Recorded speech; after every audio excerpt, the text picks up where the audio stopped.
चौधरी भूपेंद्र सिंह हुड्डा, दीपेंद्र सिंह हुड्डा, इन पर आपने आस्था जताई है कि अगर हम इनके साथ रहेंगे तो हमें न्याय भी मिलेगा और हमें अपना स्थान भी मिलेगा, उचित स्थान भी मिलेगा।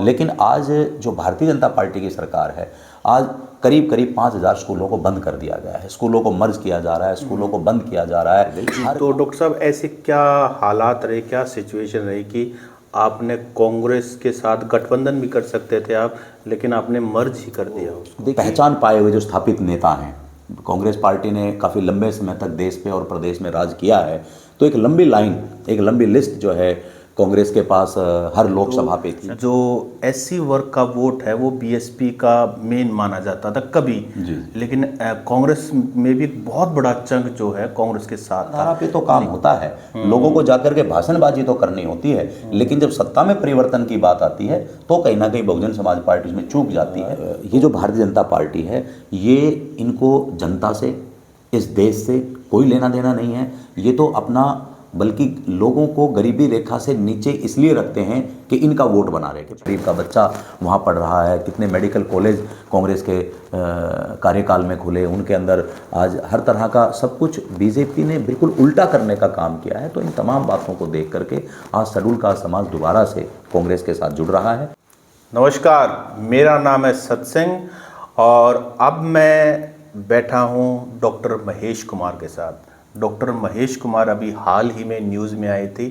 इन्होंने अपनी पॉलिटिकल पार्टी भारतीय कमेरा वर्ग कांग्रेस के अंदर मर्ज किया है और दीपेंद्र हुड्डा उसमें, जिस दिन ये फंक्शन था, दीपेंद्र हुड्डा राज्यसभा एमपी, 3 टाइम में लोकसभा एमपी, उसमें चीफ गेस्ट थे और उस दौरान काफ़ी सारी बातें हुई और ये कांग्रेस के लिए भी एक बहुत बड़ा टर्निंग पॉइंट था, क्योंकि एससी वर्ग का रिप्रेजेंटेशन डॉक्टर साहब करते हैं और डॉक्टर साहब का इंट्रोडक्शन, डॉक्टर साहब ने ये पार्टी जो मर्ज की है ये कब बनाई थी और इनके क्या वैल्यूज़ हैं, क्या प्रिंसिपल्स हैं, क्या आइडियल्स हैं, क्या इश्यूज़ लेकर ये चल रहे हैं, वो सब हम डॉक्टर साहब से जानेंगे। डॉक्टर साहब, आपका स्वागत है। बहुत बहुत धन्यवाद सर आपका, आपके सभी दर्शकों को मेरा नमस्कार जी।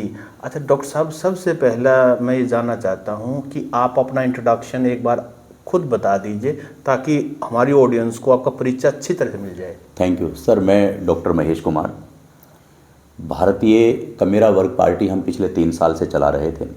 उससे पहले हम बहुजन समाज पार्टी में एक कार्यकर्ता से लेकर के और केंद्रीय प्रदेश प्रभारी तक का सफ़र हमने बहुजन समाज पार्टी में तय किया और मैं ज़िला रेवाड़ी के एक छोटे से गांव बोड़िया कमालपुर, जो कोसली विधानसभा से आता है, वहाँ का रहने वाला हूँ और पिछले 16 साल से महर्षि दयानंद विश्वविद्यालय में फार्मेसी विभाग में एसोसिएट प्रोफेसर के पद पे कार्यरत हूँ और 2014 में हमने कोसली विधानसभा से इंडिपेंडेंट विधानसभा का चुनाव भी लड़ा।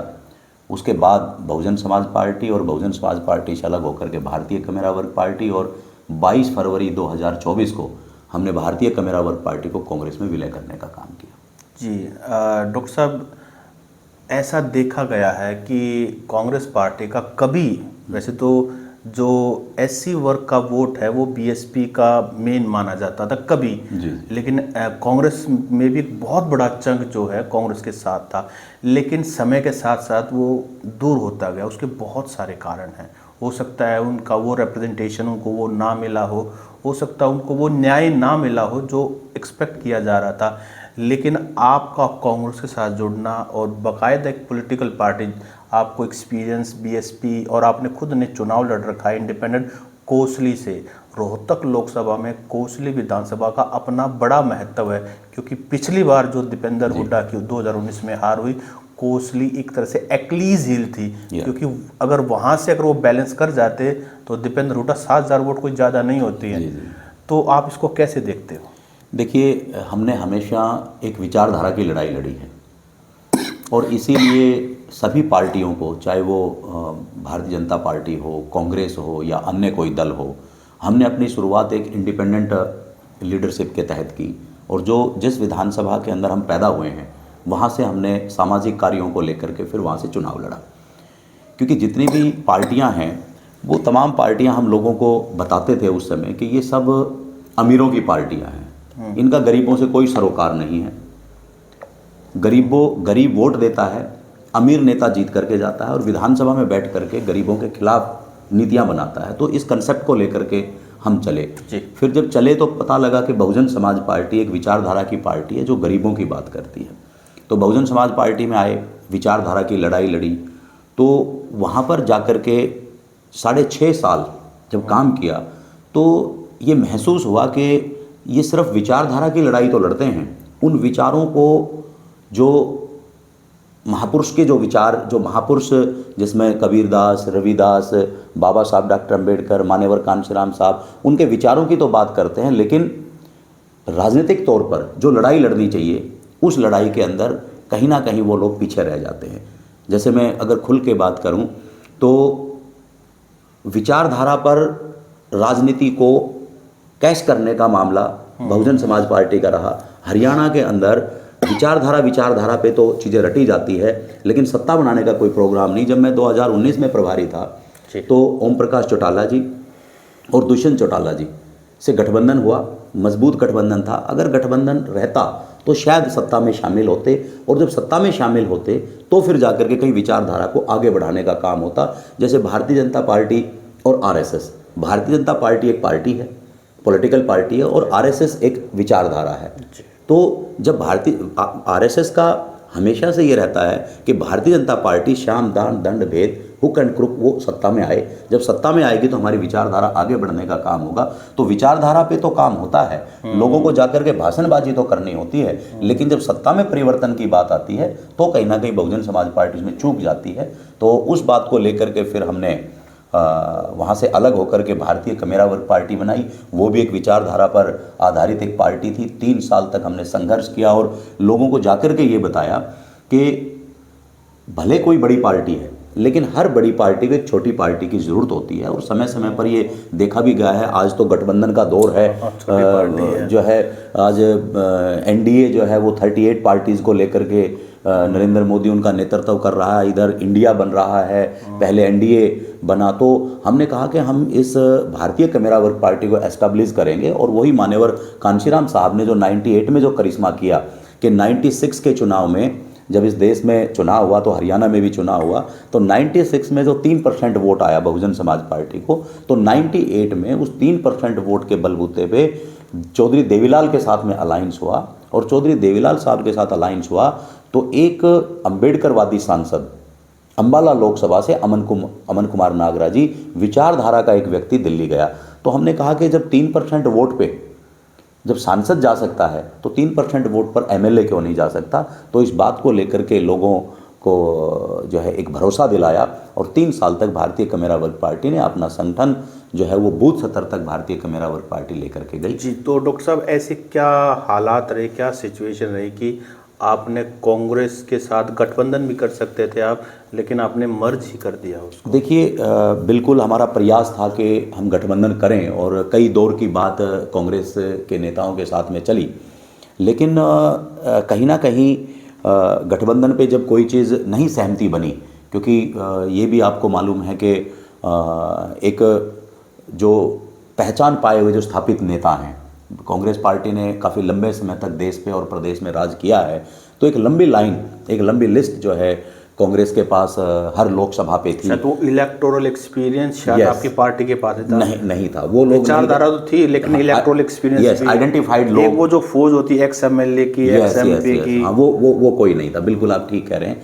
तो उस हिसाब से फिर ये इंडिया के अंदर ऑलरेडी जो है, जैसे आम आदमी पार्टी का अभी 1 सीट के पर चुनाव लड़ रही है, जबकि कुरुक्षेत्र लोकसभा पे चुनाव लड़ रही है। 2 प्रदेशों के अंदर जो है सरकार भी है केजरीवाल साहब के नेतृत्व में, और एक नेशनल पार्टी का दर्जा भी है।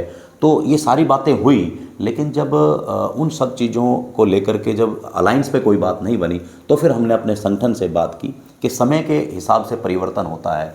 आज एक तरफ संविधान को ख़त्म करने वाले लोग खड़े हैं, मैं उनको संविधान भक्षक की श्रेणी में देता हूँ। संविधान आज लोकतंत्र जो है वो ख़त्म करने पर भारतीय जनता पार्टी तुली हुई है। उसके अनेकों जो है एग्जाम्पल्स हैं कि जितनी भी संविधान के अंदर क्या है, संविधान के अंदर इंस्टीट्यूशंस हैं, जी। उसके अंदर जैसे आरबीआई है, उसके अंदर इलेक्शन कमीशन ऑफ इंडिया है, उसके अंदर दूसरे जो है ईडी है, सीबीआई है, ये इंस्टीट्यूशंस हैं। इनकी ईमानदारी, इनकी कार्यशैली पर ही संविधान की भावना और संविधान का एक ढांचा खड़ा हुआ है। लेकिन आज नरेंद्र मोदी की सरकार ने इन तमाम एजेंसियों का दुरुपयोग करके और उस सरकारीकरण पे जिस पे संविधान खड़ा है कि एक सरकारी जो सरकार है वो सरकारी तंत्र को, सरकारी ढांचे को मजबूत करे और उस सरकारी सिस्टम में हर वर्ग को उसके अंदर हिस्सेदारी मिले। जो लोग पिछड़ गए थे, जो लोग रह गए थे संविधान बनने से पहले, जो लोग उस सिस्टम के अंदर पिछड़ गए थे, तो उनको हिस्सेदारी मिले और वो लोग भी आगे बढ़े। अच्छा, तो उस निजीकरण को बढ़ावा दे करके उस सरकारीकरण को खत्म किया जा रहा है। तो एक तरफ आज राहुल गांधी जी के नेतृत्व में जो न्याय यात्रा है और जो संविधान को बचाने की, जो संविधान रक्षक की जो मुहिम चल रही है, तो उन सब तमाम चीज़ों को देख करके फिर हमने कहा कि संविधान भक्षकों से लड़ने के लिए संविधान रक्षक के रूप में आज कांग्रेस पार्टी के साथ मिल करके कांग्रेस पार्टी को मजबूत करना चाहिए। क्योंकि आज भारतीय जनता पार्टी को अगर कोई हरा सकता है तो वो विपक्ष में कांग्रेस और इंडिया गठबंधन ही है। तो फिर हमने ये तमाम अपनी पार्टी के साथियों के साथ मिलकर फैसला लिया। बिल्कुल डॉक्टर साहब, ठीक है। अगर हम बात करें हरियाणा की, सेंट्रल लेवल की बात की, बिल्कुल जो इश्यूज चल रहा है कि एक तरफ बीजेपी है या एनडीए, दूसरी तरफ सभी पार्टीज ने मिलाकर के इंडिया ब्लॉक बना लिया है। इस हरियाणा की बात करें स्पेसिफिकली, तो हरियाणा में आपने चौधरी भूपेंद्र सिंह हुड्डा, दीपेंद्र सिंह हुड्डा, इन पर आपने आस्था जताई है कि अगर हम इनके साथ रहेंगे तो हमें न्याय भी मिलेगा और हमें अपना स्थान भी मिलेगा, उचित स्थान भी मिलेगा। और कुछ दिनों बाद आपको शायद जिम्मेदारी भी मिली है। बिल्कुल बिल्कुल। आपको हरियाणा के एससी वर्किंग प्रेसिडेंट आपको बना दिया है। तो हरियाणा स्पेसिफिक अगर हम बात करें तो जो एससी समाज है उनकी क्या इश्यूज हैं और क्या आपको लगता है अगर कांग्रेस सरकार में आती है, हरियाणा की बात करें तो आप क्या क्या इश्यूज हैं जो रिजॉल्व हो सकते हैं? देखिए, एससी समाज का जो सबसे बड़ा जो मुद्दा है उसके अंदर शिक्षा और रोजगार कि जब हम पढ़ते थे और जब कांग्रेस का राज था तो ये फ़र्क हम बिल्कुल आज साफ साफ हमें दिखाई देता है कि सरकारी स्कूल हर गांव में होते थे। मैं भी एक सरकारी स्कूल से पढ़ करके आज विश्वविद्यालय के अंदर आज पढ़ा रहा हूँ। तो उन सरकारी स्कूलों के अंदर अमीर और गरीब के बच्चे एक साथ बैठ करके पढ़ते थे और एक बहुत ही नॉमिनल और जीरो फीस के अंदर एक अच्छी पढ़ाई लेकर के और वो अच्छी शिक्षा पा करके फिर कई सरकारी रोज़गार में जाते थे और सरकारी रोज़गार पा करके अपने परिवार को आगे बढ़ाने का काम करते थे। क्योंकि शेड्यूल कास्ट समाज की आप बात स्पेशल कर रहे थे, उनके पास कोई ज़मीन जायदाद तो है नहीं, तो वो एक शिक्षा और शिक्षा के बाद रोज़गार। लेकिन आज जो भारतीय जनता पार्टी की सरकार है, आज करीब करीब 5000 स्कूलों को बंद कर दिया गया है, स्कूलों को मर्ज किया जा रहा है, स्कूलों को बंद किया जा रहा है। हर गाँव के चारों तरफ जो है निजी स्कूलों के अंदर भारी भरकम फीस। और मैं विश्वविद्यालय का एक शिक्षक होने के नाते मैं ये भी कहूँगा कि स्कूल के बाद अगर कहीं यूनिवर्सिटी की बात आती है तो इस भारतीय जनता पार्टी की सरकार ने, खट्टर सरकार ने यूनिवर्सिटीज़ को ग्रांट के बदले में लोन देने की प्रक्रिया शुरू करनी चाहिए, जिसके लिए हमने भी आंदोलन किया। तो इनका सीधा सीधा ये था कि भाई आप ग्रांट ना दे करके लोन दें, कल को ये लोन बढ़ता रहेगा 500-700 करोड़, क्योंकि रीपे करने का तो कोई मैकेनिज्म है ही नहीं। यहाँ गरीब का बच्चा आता है 2-2 हज़ार रुपये साल की फीस में पढ़ता है, तो जब लोन रीपे नहीं होगा तो जैसे और सारी संस्थाएं जो ये धीरे धीरे बेच रहे हैं, सरकारी संस्था, चाहे उसमें रेल हो, बेल हो, चाहे उसके अंदर रोडवेज हो, वो सारी आज निजी हाथों में चली गई है। तो इन विश्वविद्यालयों को भी निजी हाथों में दे दो और जैसे ही विश्वविद्यालय निजी हाथों में जाएगा तो ऑब्वियस है कि इनमें भी यहाँ फीस भी 1-2 लाख रुपए हो जाएगी, जिससे शेड्यूल कास्ट या गरीब का बच्चा यहाँ नहीं। तो डॉक्टर साहब, आप ये कहना चाहते हो कि अगर ये इंस्टीट्यूशन कमजोर होंगे तो जो समाज की सबसे कमजोर कड़ी है एससी समाज, सबसे ज्यादा बुरा असर उस पर पड़ेगा। उसका प्रभावित तो सारा समाज होता है, लेकिन कमजोर कड़ी पर सबसे ज्यादा असर पड़ता है। उनके बच्चे पढ़ नहीं पाएंगे और इतनी फीस महंगी होगी तो कोई ना कोई ऐसे कारण बनेंगे कि वो गांव में रह जाएंगे। बिल्कुल, उनको जो अवसर। अच्छा, एक और बड़ा ये भरोसा जो है, जब हमने बात की तो ये भरोसा जो है चौधरी भूपेंद्र सिंह हुड्डा, दीपेंद्र हुड्डा जी, चौधरी उदय भान जी, तमाम टीम ने ये दिलाया कि आज हमारी लड़ाई ही है। क्योंकि देखिए, जब बाबा साहब डॉक्टर अम्बेडकर की हम बात करते हैं, उस विचारधारा से हम जुड़े हुए हैं, तो बाबा साहब डॉक्टर अम्बेडकर इस देश से 1956 में चले जाते हैं। 1956 के बाद में जो बाबा साहब के संविधान के अनुरूप जो ढांचा खड़ा किया, जो सरकारी सिस्टम खड़ा किया, और उस सरकारी सिस्टम के अंदर जो हिस्सेदारी शेड्यूल कास्ट समाज को, बैकवर्ड समाज को मिली, तो उसका श्रेय भी कांग्रेस को डॉक्टर साहब, जाता मैं है। उसी चीज़ पे आ रहा था। एक ना पिछले काफ़ी समय से हरियाणा में भर्तियां हो रही हैं HRKN के माध्यम से, तो उसमें डीसी रेट पे जैसे नौकरी मिलती थी, लेकिन तो रिजर्वेशन जो पॉलिसी है उसको उन्होंने सबवर्ट कर दिया है। जिसको चाहे वो नौकरी देते, जिसको ना चाहे वो नौकरी नहीं देते। अगर सरकारी नौकरी होती तो उसमें रिजर्वेशन पॉलिसी को उनको मानना ही पड़ता, क्योंकि उस रूलिंग को वो सबवर्ट नहीं कर सकते।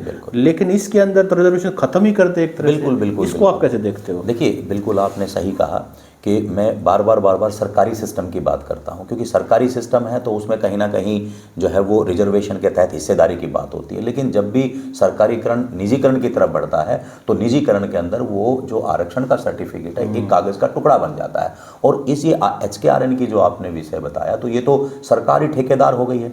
पहले भी DC रेट पे और दूसरी चीज़ों में लोग लगते रहे हैं, लेकिन अब तो तमाम HKRN के अंदर जो भी कोई पोस्ट आएगी वो जो है बिना आरक्षण के आएगी, और उसमें हिस्सेदारी जब खत्म हो जाएगी तो कमज़ोर वर्ग जो है, चाहे वो शेड्यूल कास्ट है, चाहे वो अति पिछड़ा वर्ग है, चाहे गरीब समाज है, वो पिछड़ जाएगा। और नरेंद्र मोदी जी जो 2047 में विकसित भारत का जो नारा दे रहे हैं, तो इस बात को भी समझने की ज़रूरत है कि आज 80 करोड़ जो लोग हैं आपके, वो आपके सस्ता अनाज के ऊपर निर्भर हैं, और आपके पास कोई फॉर्मूला नहीं है कि इनको गरीबी रेखा से बाहर कैसे निकाला जाए। जैसे आप हरियाणा के संदर्भ में बात कर रहे हैं, तो आप ही साथी पत्रकार साथी लिखते हैं कि आज 71 लाख परिवार में से लगभग 45 लाख परिवारों से ऊपर जो लोग हैं वो गरीबी रेखा के नीचे हैं। उन गरीबी रेखा के नीचे जीने वाले लोगों को बाहर निकालने का एक ही रास्ता है कि उनके घर में रोजगार दिया जाए, और रोजगार भी ऐसा दिया जाए जो इस महंगी शिक्षा और इस महंगाई का सामना कर पाएँ, तब जाके वो उससे बाहर। मैं तो आपसे शुरुआत यहीं से की थी कि ये जो भारतीय जनता पार्टी है, ये इनको जनता से, इस देश से कोई लेना देना नहीं है। ये तो अपना, बल्कि लोगों को गरीबी रेखा से नीचे इसलिए रखते हैं कि इनका वोट बना रहे, कि पहले गरीब बनाओ, गरीब बनाकर उनको लालच दो, फ्री की रेवड़ियाँ बांटो, तो इनका वोट बनेगा। अगर वो वहाँ से बाहर निकलेंगे तो सक्षम हो जाएंगे। डॉक्टर साहब, मेरी एक दो छोटे हम और बात करेंगे। जो मायावती जी हैं, BSP की सुप्रीम, उनका एक बहुत बड़ा वोट बैंक मान्यवर काशीराम जी के समय में एक बहुत बड़ा वर्ग था और बहुत बड़ी फैन फॉलोइंग थी। लेकिन बीजेपी सरकार आने के बाद मायावती जी का जो स्टैंड होता था, जो उनकी शैली होती थी, जिस तरीके से वो मुद्दे उठाती थी, कहीं ना कहीं आपको नहीं लग रहा है कि वो एक तरह से गायब ही हो गई हैं पॉलिटिकल सिनेरियो से? बिल्कुल। देखिए, उसके लिए प्रत्यक्ष को प्रमाण की ज़रूरत नहीं होती है। जो प्रदेश, उत्तर प्रदेश, जो सेंटर का जहाँ से एक हवा चलती थी, जहाँ पर आदरणीय बहन कुमारी मायावती जी ने 3 बार 4 बार सरकार बनाई, 3 बार गठबंधन की, 1 बार पूर्ण बहुमत की सरकार 2007 में बनाई, तो आज उसी उत्तर प्रदेश के अंदर एकमात्र MLA जीत करके आया है। वोट परसेंटेज है वो भी आपका 50% से नीचे चला गया है, और 10 सांसद जो 2019 में आए थे वो सपा और बसपा के गठबंधन में आए थे, और अब की बार तो वो 10 सांसद हैं, उनमें से भी रितेश पांडे जी का जो है भाजपा से टिकट हो गया है। 8 जो सांसद हैं वो दूसरी पार्टियों के संपर्क में हैं। दानिश अली जी को पार्टी से बाहर निकाल दिया है। तो जनता देख रही है कि जिस तरह से बहन जी अग्रेसिव होकर के अपने समाज की बात रखती थी, एक पार्टी विचारधारा की एक पार्टी थी, मान्यवर कांशीराम साहब ने कभी अपने परिवार को उस पार्टी में सदस्य भी नहीं बनाया, आज भतीजे के हाथ में वो कमान दे दी है, और बहुत सारे नौजवान जो लंबे समय से काम कर रहे थे। तो ये सारे जो पहलू हैं कि बात को ना उठाना और नेताओं से भी ना मिलना, और एक अलग तरह का जो सीन बहुत बड़ा वीआईपी कल्चर जो हो गया है, और जो अलायंस की राजनीति जो आज हर पार्टी कर रही है, क्योंकि आप कभी भी एक समाज से सत्ता में नहीं आ सकते। तो जब आप पे एक ठप्पा लग गया है, क्योंकि ठप्पा लगना भी नेचुरल है कि जिन महापुरुषों की आप बात करते हो, तो दलित नेता आप बन गए हो, तो वो समाज तो आपको खुश होकर के वोट करेगा। लेकिन दूसरे समाज की हिस्सेदारी अगर आपको चाहिए तो फिर उस अलायंस की राजनीति में आपको जाना पड़ेगा। लेकिन आप बार बार अलायंस करते हैं, चुनाव से पहले उसको तोड़ते हैं, अलायंस से दूर रहने की बात करते हैं, तो अब समाज भी इस बात को समझ करके, और समाज पीछे हट गया है। डॉक्टर साहब, मेरे 3 सवाल हैं, छोटे सवाल हम बात करेंगे। जैसे अब चौधरी भूपेंद्र सिंह हुड्डा के अंदर आपने अपना विश्वास जताया है और कि आपको उचित स्थान और उचित सम्मान मिलेगा, समय आने पर सब कुछ होगा और आपको वर्किंग प्रेसिडेंट भी बना दिया गया है ऐसी। तो मैं ये जानना चाहता हूँ कि चौधरी भूपेंद्र सिंह हुड्डा के टाइम में कुछ इंसिडेंट हुए थे, जैसे मिर्चपुर वाला कांड हुआ था, भगाना वाला हुआ था, जो कि नहीं होने चाहिए थे। तो इस तरह की घटनाएं आगे ना हो जी, अगर आप रिप्रेजेंटेशन रहेगा तो मुझे लगता है कि सलाह देने वाले, चीज़ को संभालने वाले भी होंगे, इश्यूज को फर्क पड़ता है। जी जी जी। तो आपको क्या लगता है कि आप जैसे लोगों के आने के बाद उस तरह की घटनाएं आगे नहीं होंगी?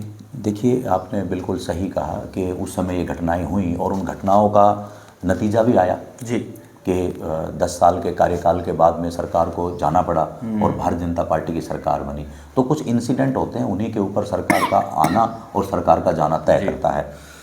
तो नेचुरली जब हम यहाँ आए हैं तो उन सारी चीज़ों को हमने बात रखी है। भूपेंद्र हुड्डा जी जो हमारे मुख्य एक्स CM हैं, दीपेंद्र हुड्डा जी, और देखिए कहीं ना कहीं जो नेतृत्वकर्ता जो लोग होते हैं वो कभी भी ये नहीं चाहते कि इस तरह की चीज़ें हों, लेकिन जो ग्रामीण परिवेश में जो लोग रहते हैं, तो देखिए हरियाणा के अंदर तो करीब करीब 7,000 गांव हैं, लेकिन आपने मिर्चपुर का कांड कहा, और का, तो ये तो भगाना का कांड कहा, तो 7,000 गांव में से अगर 2, 3, 4, 5 गांव के अंदर अगर इस तरह का इंसिडेंट होता है तो इसका मतलब कि उन विशेष गांव के अंदर रहने वाले लोग, हम उसको ज़्यादा जाति से भी ना जोड़ें, तो इस बात को भी हमने लोगों के बीच में लेकर के गए हैं। उसके कारण भी कुछ इस तरह से रहे हैं। तो हर समाज में हर तरह का व्यक्ति होता है, चाहे वो जाट समाज है, चाहे वो शेड्यूल कास्ट समाज है, तो 1, 2, 4, 5, 10 आदमी के खराब होने से वो समाज कभी खराब नहीं हो जाता है। वैसे तो इसलिए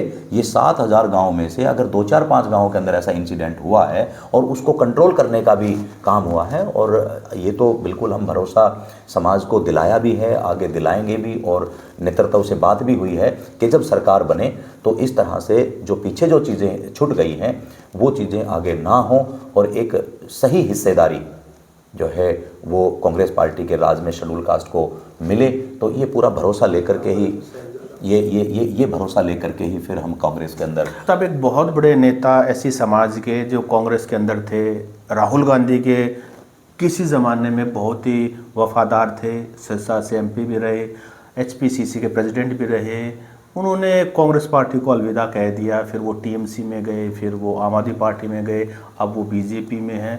तो उन्होंने एक आरोप लगाया था कि भाई ऐसी समाज का कांग्रेस के अंदर भला नहीं हो सकता। ऐसे नेताओं को आप कैसे देखते हो?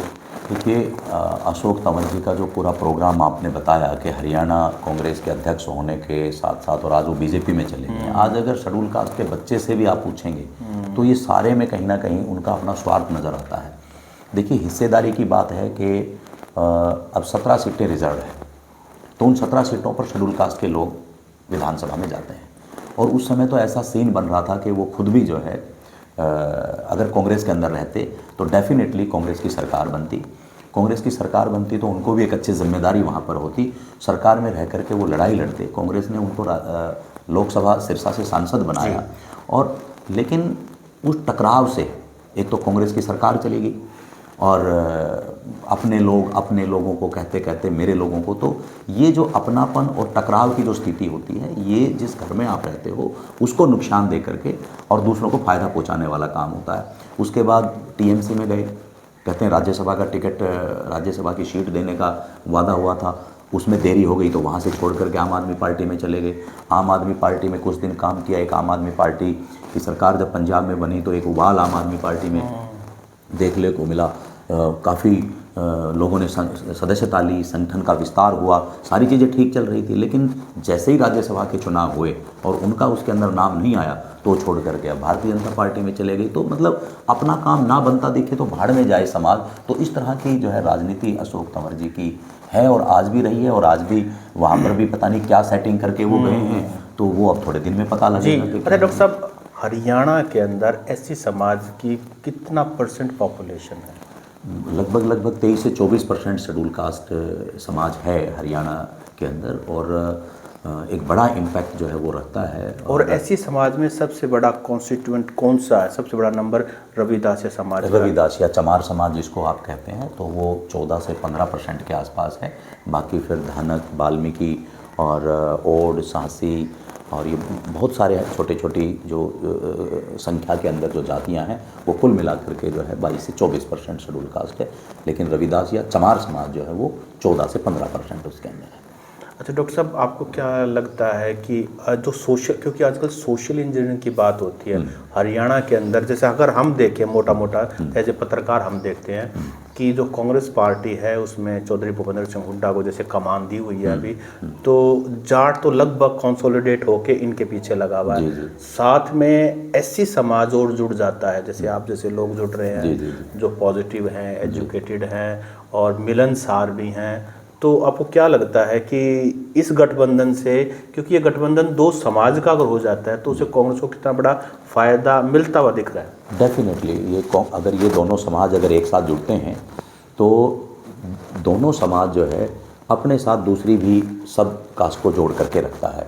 क्योंकि कांग्रेस में भूपेंद्र सिंह हुड्डा है, तो ग्रामीण क्षेत्र के अंदर भी भाईचारा जो है कहीं ना कहीं, ठीक है 2-4 कांड हुए उसके अंदर भाईचारा कहीं बिगड़ा, लेकिन खेतों में खेती करने से लेकर के और दूसरे कार्यक्रमों में भी कहीं ना कहीं भाईचारा ये बना रहता है।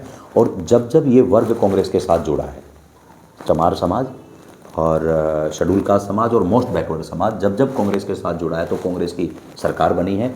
और जब ये समाज किसी भी कारण से अगर इससे दूर हुआ है कांग्रेस से, तो कांग्रेस की सरकार जाने का काम हुआ है। तो अब की बार पूरा प्रयास रहेगा, इस 10 साल की भाजपा सरकार ने बहुत सारे काम ऐसे किए हैं जिससे वो समाज जो पीछे इनसे जुड़ा था वो इनसे छिटका है। और अब की बार तो मन बना लिया है, शेड्यूल कास्ट ने तो बेसिकली कांग्रेस के साथ जुड़ने का मन बना लिया है।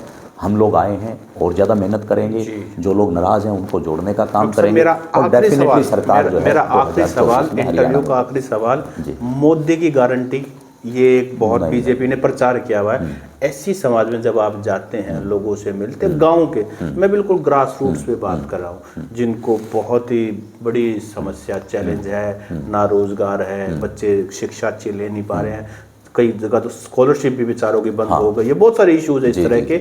तो मोदी की गारंटी उस घर में आप कैसे देखते हैं? अनाज तो उनको मिलता होगा क्योंकि ये तो उनका एक वोट बैंक बना लिया है, तो वहाँ क्या मैसेज है?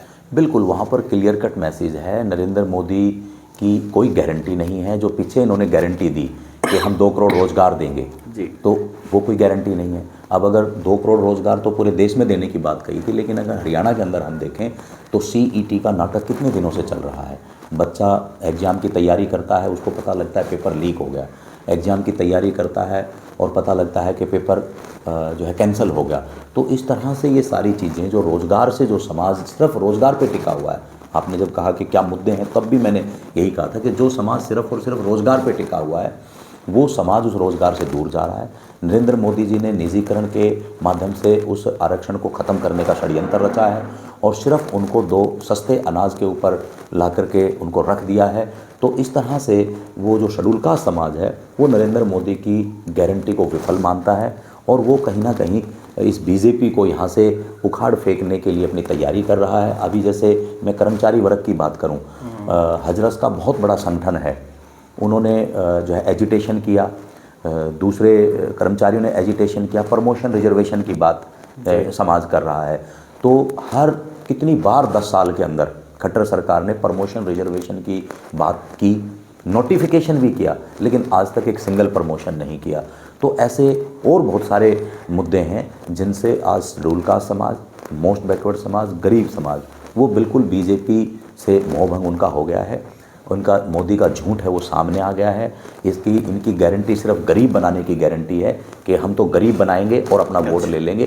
तो अब समाज गरीबी रेखा से बाहर निकलना चाहता है, तो बिल्कुल आने वाले समय में कांग्रेस की सरकार। मैं एक चीज़ ऐड करके इसको ख़त्म करूँगा। अभी सरकार ने एक बहुत बड़ा एडवर्टीजमेंट दिसंबर के अंदर किया था कि इजराइल हम 10,000 लोगों को भेजेंगे, तो उसको मैं तब से फॉलो कर रहा था। तो अब फाइनली हरियाणा से 219 स्किल टेस्ट पास हो गए, उसमें रोहतक के भी हैं। तो मैं जब ट्रैक करना शुरू किया तो मैंने 4 लोगों को ट्रैक किया जो चारों के चारों SC समाज से हैं, और मैं उनके घर गया डोब गांव के हैं, मैं उनके घर गया और मैंने उनसे पूछा कि वहाँ तो युद्ध चल रहा है, आप क्यों इजराइल जाना चाहते हो।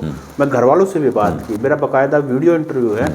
तो उसमें उन्होंने कहा कि जी हमारे यहाँ पर हमारे पास ना रोजगार, हम दिहाड़ी करने वाले हैं, दिहाड़ी भी रोज नहीं मिलती है, बाकी कामों को तो आप भूल जाओ। मतलब उन्होंने बताया कि हम वहाँ जाएंगे, हमें पता है वहाँ कुछ भी हो सकता है, लेकिन कम से कम अगर हम 1 साल भी काम कर गए वहाँ पर तो हमारे परिवार का जो स्टैंडर्ड, इकोनॉमिक स्टैंडर्ड, वो कुछ इम्प्रूव हो जाएगा। तो मैं ये कहना चाहता हूँ कि लोग अपना जो है ना जान भी रिस्क में डाल करके विदेश जाने के लिए तैयार हैं, वार जोन में जाने के लिए तैयार हैं, क्योंकि उनको यहाँ अपना फ्यूचर दिखाई नहीं दे रहा है। बिल्कुल आपने सारी बातें कह दी है कि यहाँ भूखों मरने से अच्छा, अपने परिवार को तिल तिल मरते देखने से अच्छा उन्होंने वहाँ जाकर के कुछ आर्थिक स्थिति को मजबूत करने के लिए और कमाते मरने के लिए उन्होंने सपना देखा। तो ये सरकार का घिनौना चेहरा सामने है। इन्होंने रोजगार को ख़त्म किया तो ये नौबत आ रही है कि बाहर तो यहाँ पर जो 75% जो इन्होंने निजीकरण में आरक्षण की बात दुष्यंत चौटाला ने कही, वो बात सिरे नहीं चढ़ी। 5100 रुपये पेंशन की बात कही, वो सिरे नहीं चढ़ी। रोजगार की जो बात कही वो सिरे नहीं चढ़ी। सरकारी सिस्टम को ध्वस्त होते ही हरियाणा सरकार देख रही है। तो अब कांग्रेस पार्टी 2 लाख जो पद जो खाली पड़े हैं उनको भरने का वादा जो है नौजवानों से कर रही है। अभी पेंशन के लिए 6000 रुपये का वादा कांग्रेस ने किया है और ये देखा भी गया है, चाहे एमएसपी की बात हो, चाहे स्कूलों को दोबारा से रिवाइव करने की बात हो, इस सरकारी सिस्टम को मजबूत करने की बात हो। कितने विश्वविद्यालय इस कांग्रेस के राज में बने, उन विश्वविद्यालयों में हमारे जैसे लोग पढ़ा रहे हैं, गरीब का बच्चा वहाँ पढ़ रहा है। कितने मेडिकल कॉलेज कांग्रेस के कार्यकाल में खुले, उनके अंदर आज हर तरह का सब कुछ बीजेपी ने बिल्कुल उल्टा करने का काम किया है। तो इन तमाम बातों को देख करके आज शेड्यूल का समाज दोबारा से कांग्रेस के साथ जुड़ रहा है और जब ये समाज जुड़ता है तो मैंने कहा कि सरकार बनती है। निश्चित तौर पर हम नतीजा लोकसभा के अंदर भी अच्छा लेकर के जाएंगे, ज़्यादा से ज़्यादा सीटें कांग्रेस पार्टी जीतेगी और आने वाले समय में सरकार बनेगी कांग्रेस पार्टी की और तभी इस समाज का भला होगा। दोबारा से बाबा साहब की वो विचारधारा, बाबा साहब की जो हिस्सेदारी का जो फार्मूला है वो जो है सही साबित होगा। जी, तो ये थे हमारे साथ डॉक्टर महेश कुमार, जो बाबा साहब के वैल्यूज़ को लेकर के, उनकी बातों को लेकर के आगे चल रहे हैं। और एक वो फिल्म आई थी 12वीं पास, उसमें बड़ा एक डॉक्टर साहब एक बड़ा अच्छा डायलॉग है कि बाबा साहब ने कहा था एजुकेट, एजिटेट एंड ऑर्गेनाइज। अगर आप, तो मुझे लगता है कि शायद आप भी वही कोशिश करने की कोशिश कर रहे हो कि क्योंकि आप खुद ही मजबूत पढ़ना पड़ेगा। और मजबूत कब होगे? जब आप इकट्ठा होगे एक पॉलिटिकल पार्टी की फॉर्म में, एक आवाज़ की फॉर्म में। और एजुकेट तो आपको करना ही पड़ेगा और एजिटेट भी करना पड़ेगा। बिल्कुल, जब जरूरत होगी तब होगा। तो डॉक्टर साहब से विभिन्न मुद्दों के बारे में चर्चा की और हम तो ये चाहते हैं कि अच्छे लोग, पढ़े लिखे लोग और भी आगे आएँ और उसी तरीके से रियल डेमोक्रेसी को हर स्पिरिट के अंदर वो सिद्ध कर सकें। डॉक्टर साहब आपका बहुत बहुत धन्यवाद। थैंक यू सर, बहुत बहुत शुक्रिया जो आपने तमाम चीज़ें दर्शकों तक पहुँचाई। नमस्कार सभी को।